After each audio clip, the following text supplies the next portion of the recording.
Assalamu alaikum, lieve zusters. Daar zitten we dan. Zoveel verschillende vrouwen, zoveel verschillende karakters, zoveel verschillende verhalen.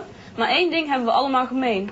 Eén ding delen wij en datgene is wat ons bindt. Onze liefde voor Allah, zijn boodschapper en zijn religie islam.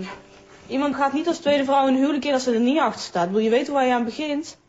Dan moet je al een bepaalde instelling hebben. Maar het is toch wel moeilijk, denk ik, om Rabian een tweede vrouw te kunnen vinden, hoor. Oh, dat vinden ze. Goed, Nederland wel, Ja. maar denk ik... Kijk, en jouw man, dan kun je ze ik ook denk dat vinden, het dat is geen probleem. is, want jouw man die wil geen kinderen meer. Het liefst niet, nee. Je kan denk ik makkelijker een jonge vrouw vinden die nog gewoon kinderen wil. Maar de meeste Ook vrouwen niet. willen wel kinderen. Niet in Nederland. Nee. Echt moeilijk hoor, de meeste meisjes willen alleen de wilde. Polygamie ligt echt zo'n stempel op, zo van, zielig voor die vrouwen met een rot vent en weet je, op die manier. Ja. Ja, en daarom ga ik tegen mijn man zeggen van, goh, is dat niet iets voor jou? Dan ben je allemaal een kind gun, denk ik. Ja. Oh, wat meer. Ja, maar het ligt dan heel, de mensen denken er heel negatief over. Dat is gewoon, en ik ken persoonlijk niemand die als tweede vrouw zou willen trouwen.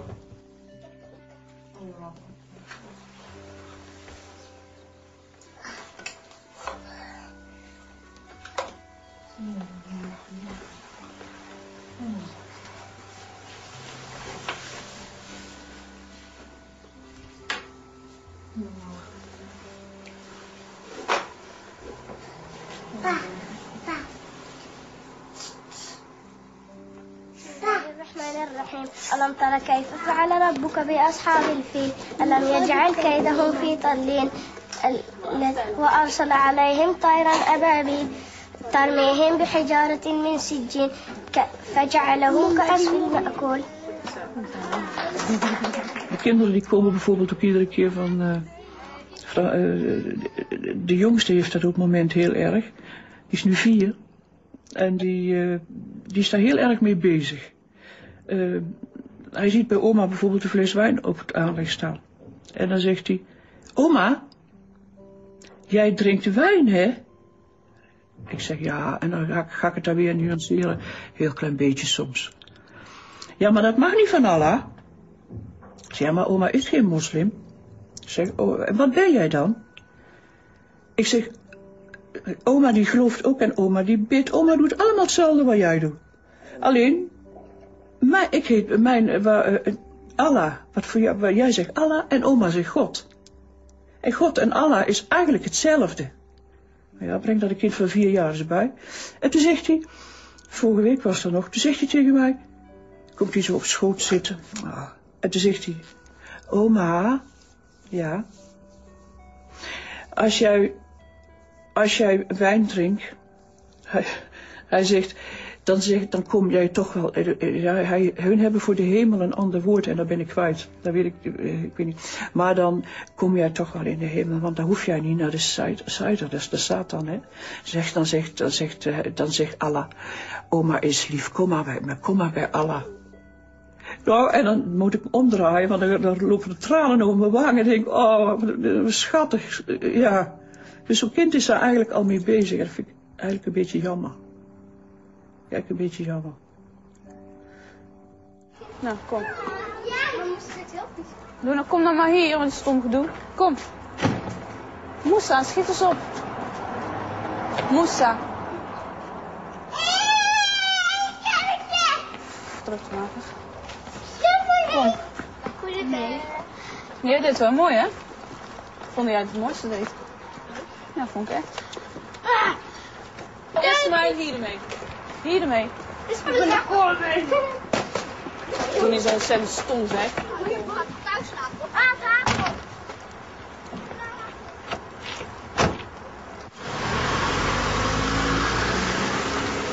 Mijn kleinkinderen, die hebben een keuze, hebben wij allemaal gehad. Die komen een keer op een leeftijd, dan maken ze de keuze zelf. En dat kan voor de islam zijn, maar het kan ook goed zijn dus, ja, dat ze denken van, nou, doe het allemaal wat minder. En wat hoopt u? Ik hoop dat die kinderen, ja, dan kom ik weer terug op dat wat ik in het begin zei, dat ze niet zo kijken, maar zo. En dat ze ook begrip hebben, hè, en zich open kunnen stellen voor andere godsdiensten, voor andere mensen, voor vrouwen, voor homofielen, noem het allemaal maar op. Dat ze daar open voor blijven staan. Stel dat een van jouw zoons homo is. Nee, toch? Hoe reageer je daarop? Nou, het punt is, mijn zus is lesbisch. En dat is eigenlijk altijd al zo geweest. Mijn zus is 9 jaar ouder dan ik. Dus toen tegen de tijd dat zij uit de kast kwam, was ik nog steeds hartstikke jong. Dus voor mij is, ik ben opgegroeid met dat idee dat dat gewoon normaal was. En zij woont ook al 12 jaar, nee nog langer, 15 jaar geloof ik inmiddels, met dezelfde vrouw samen. En voor mij, ik heb als persoon totaal geen moeite met homoseksualiteit. Helemaal niet. Maar het maakt natuurlijk wel lastig, want ik weet natuurlijk dat het niet toestaan is in de islam. Dus ik zou het voor mijn kind erg vinden als hij homo zou zijn. Als mijn zoon straks niet homoseksueel is, maar een vriendinnetje heeft, ja sorry, maar die komt er ook niet in. Oh, jullie slapen alle 3 nog niet. Ga slapen nou.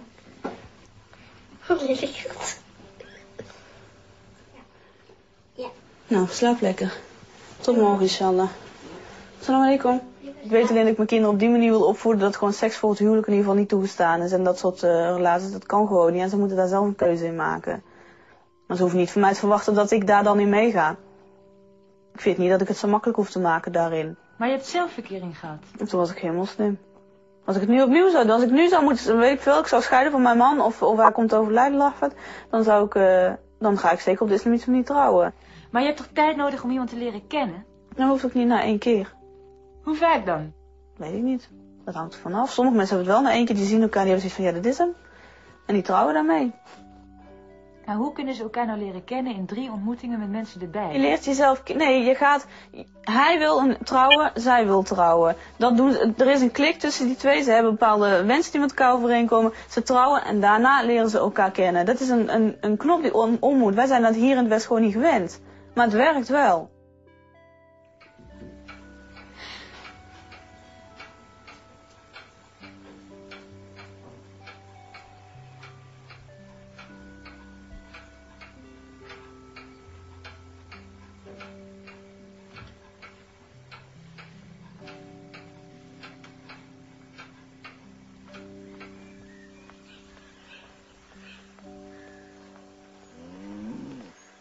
$2,5 jaar geleden ben ik getrouwd geweest. Ik was toen 2 jaar moslim en ik wilde dus trouwen om zo sterker te worden. We hadden elkaar 1 keer ontmoet.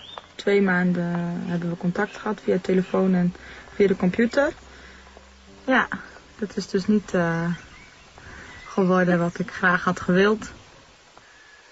Ik ben er helemaal niet lang geweest. Oh ja. Weet je wel, we hadden nog niet eens een gasthuis, dus ik heb daar niet eens kunnen koken. Oh ja. Dus dat was al op voorhand al. En wat ik zei van een tweede vrouw, weet je wel. Ben je een week getrouwd en begint ze over tweede vrouw. Ja. En dan heb ik zoiets van, ik weet echt wel wanneer je een tweede vrouw mag hebben. Ja. En het staat nog nergens op, waarom je er nu al over begint. Ja, maar weet je wat dan echt vooral zo belangrijk is als je gaat trouwen? Dat je van tevoren praat. Je praat, maar dat je ook gewoon dingen opschrijft van, hé, hoe denk je daarover? Ja. Hoe denk je daarover? Daar heb ik het nou maar dat is ook, ik ben een islamitische Nederlandse vrouw. Ik heb een hele andere opvoeding gehad. Ik ben, weet je wel?